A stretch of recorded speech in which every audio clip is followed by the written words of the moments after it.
So I've learned quite a lot about myself recently. Everything that's been going on with COVID-19, obviously, spending a lot more time with my own thoughts has obviously taught me a few things. But the recent Black Lives Matters movement has caused a lot of inner soul searching. And I got convinced that I needed to speak about it a bit after recent reaction to statues coming down and films being pulled from services, TV shows being cancelled, and that kind of thing. The outrage that has surrounded it. And people saying that we need this stuff up, we need to learn about our history, and it's part of it. And I get that. But at the same time, do we need the reminders there to say it's okay?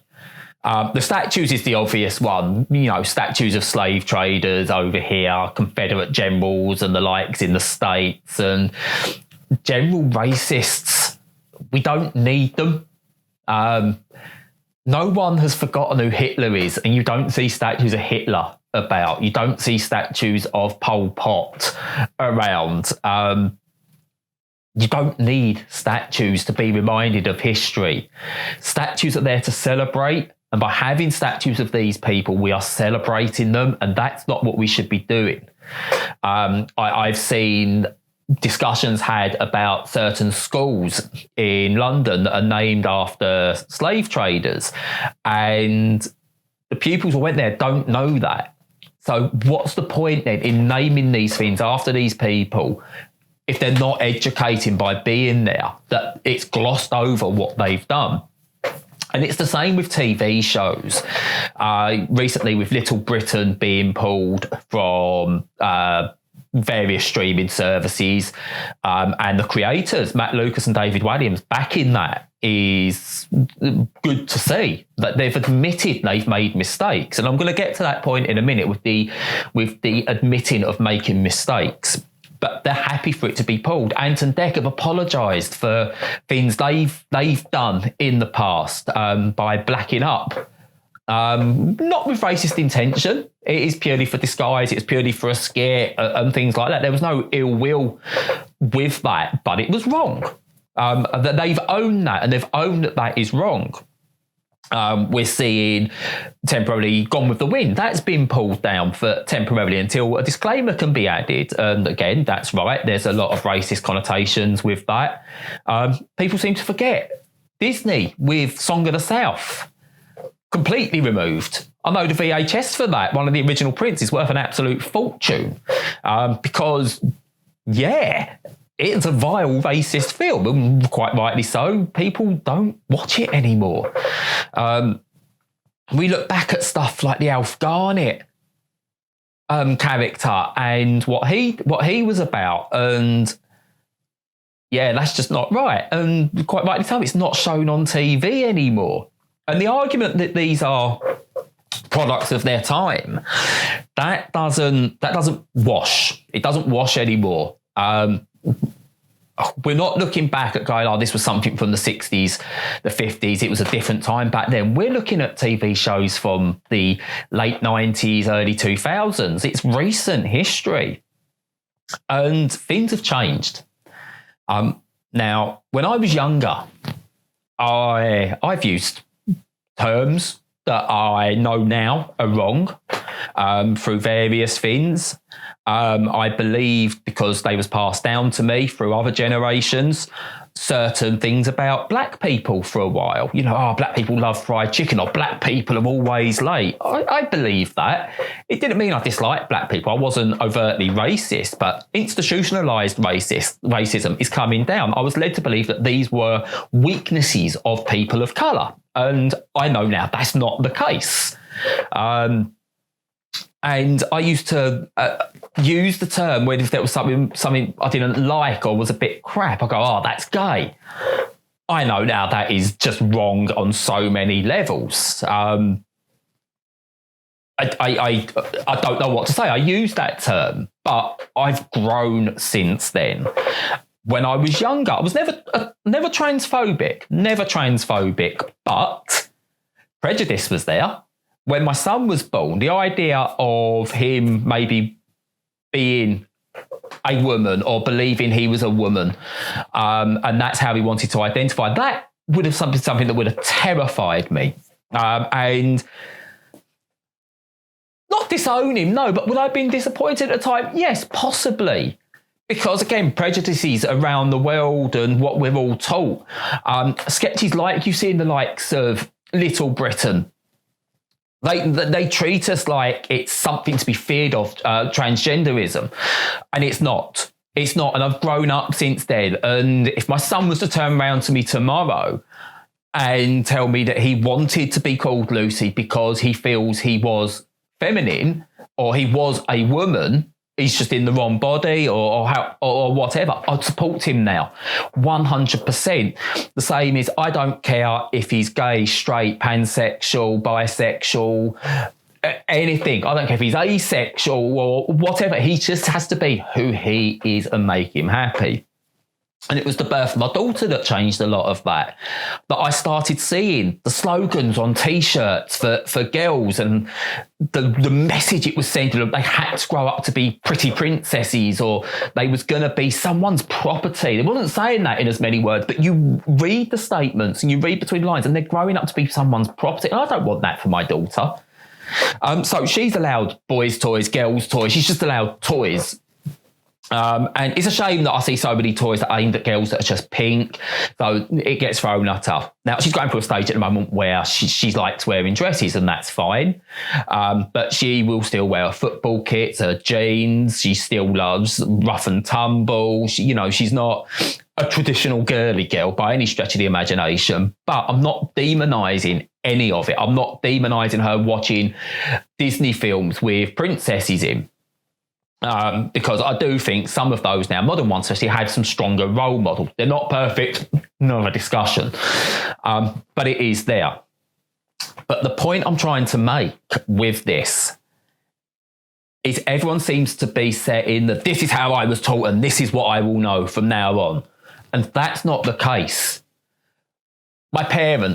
My mother wasn't exactly teaching me racist things. Now, she would say certain things that she had been taught through sort of like wider media, pop culture in her time as a teenager. Again, she's not racist. She doesn't dislike people of colour or anything like that. But some terminology was in there and I picked up on that. And if you see our Twitter recently, you'll see I've done a lot of support.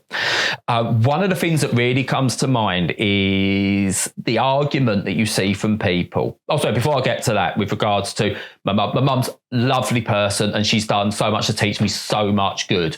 The point I was making is that culture and the way we have institutionalised racism was passed down through generations. So what my mum believed wasn't too bad, I was led to believe wasn't too bad. But as I said, we learn from that.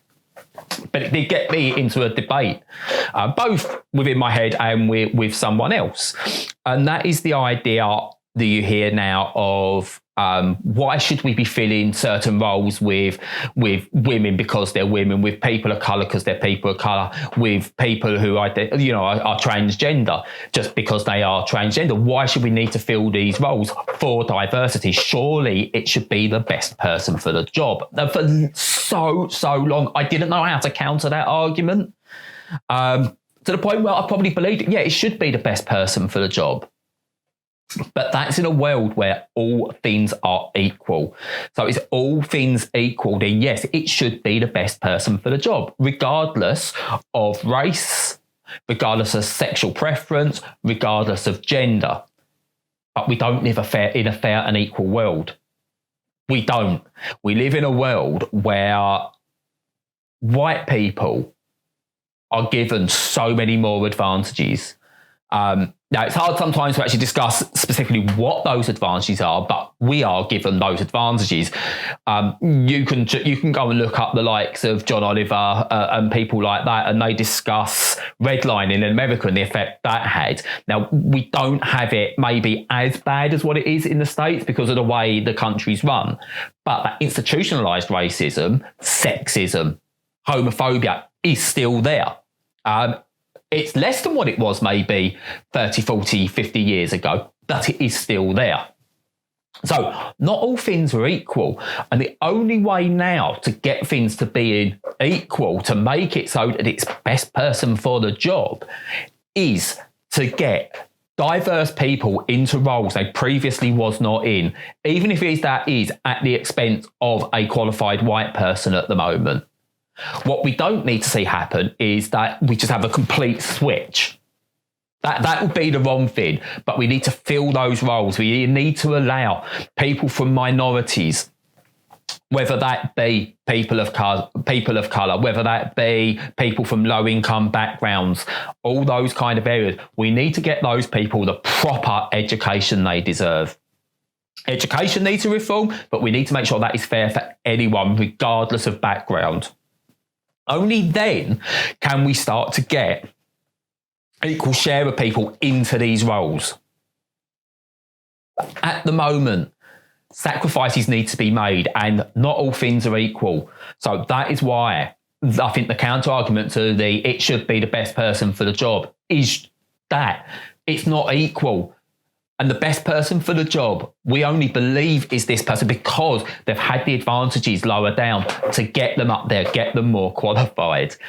So, yeah, that's something that needs to change. And it's a learning process. I don't expect it all overnight, but we're seeing that protest works. We're seeing that it kicks things off, that things are improving because of protest.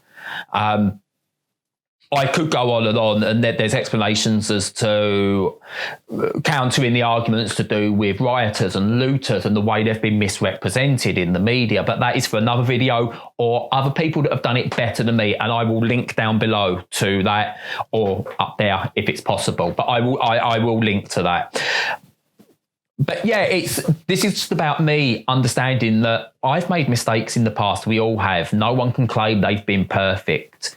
I don't think there's a white person out there that can claim they've not had their minds changed recently. They haven't in the past had some racist involvement. Again, I don't mean racism as in nasty, that you hate black people or you hate Asian people or anything like that. I'm not saying that kind of racism, but that institutionalized racism, positive racism even sometimes.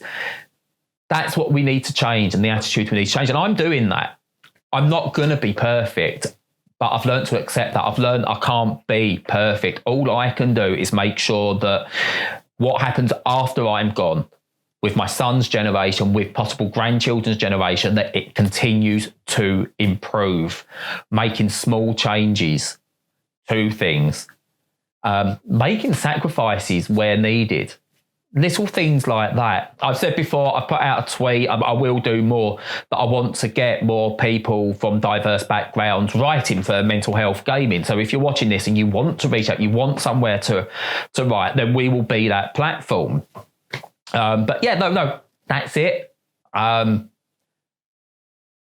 It's probably all about the place because, again, my mind's got about a million different things in it. So obviously I apologise if it's not as straightforward as other videos that you've seen. But I hope I've got my point across. Constantly learning.